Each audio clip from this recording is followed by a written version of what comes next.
আমার লাইফে প্রত্যেকবার প্রত্যেকটা সেকেন্ডে এটাই বোঝানো হয় তোমার সব থেকেও তুমি নিচ্ছ। সো হ্যালো এভরিওয়ান, আসসালামু আলাইকুম। আপনারা সবাই কেমন আছেন?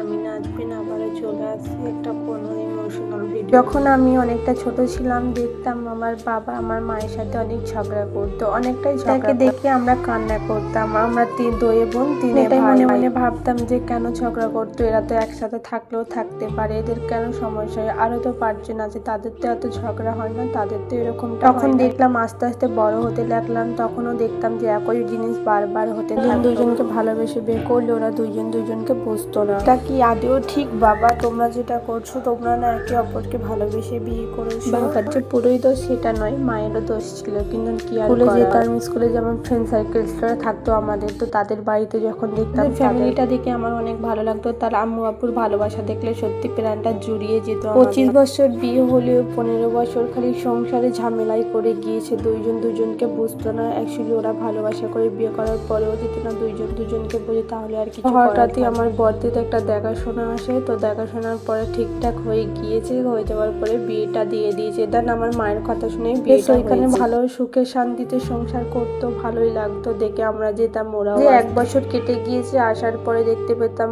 ওনার দেওর ওনাদের সাথে অনেক ঝগড়া। আমার বর্দির সাথে ঝগড়া করতো, মানে খাওয়া পড়া দেখতে পারতো না, ওজন হিংসা করতো। দেখে আমার বর্দি প্রায় 1 বছর মতো সহ্য করেছিল, করার পরে তারপর আর সহ্য করতে পারতো না, আমাদেরকে বলে দেওয়ার পরে আমার বাবা 2-4টে লোক নিয়ে গিয়েছিল ওইখানে, তারপরে সংশোধন করে নিয়ে চলে আসে। মনে মনে আমি এটাই চিন্তা করতাম, সারা জীবন তো বাবা মাকে দেখে গেলাম ঝগড়া করতে, কখনো দেখলাম না একে অপরের টান টোন। সেই কাহিনীটাই আমার বর্দি আর বোনাইয়ের সাথে হচ্ছে দেখে আমার অনেকটা খারাপ। মনে মনে এটা চিন্তা করতাম, জীবনে আর যাই করি বিয়ে কখনো, এটাই চিন্তা করতাম আর যাই হোক কখনো বিয়ে করবো না, বিয়ে না হোক।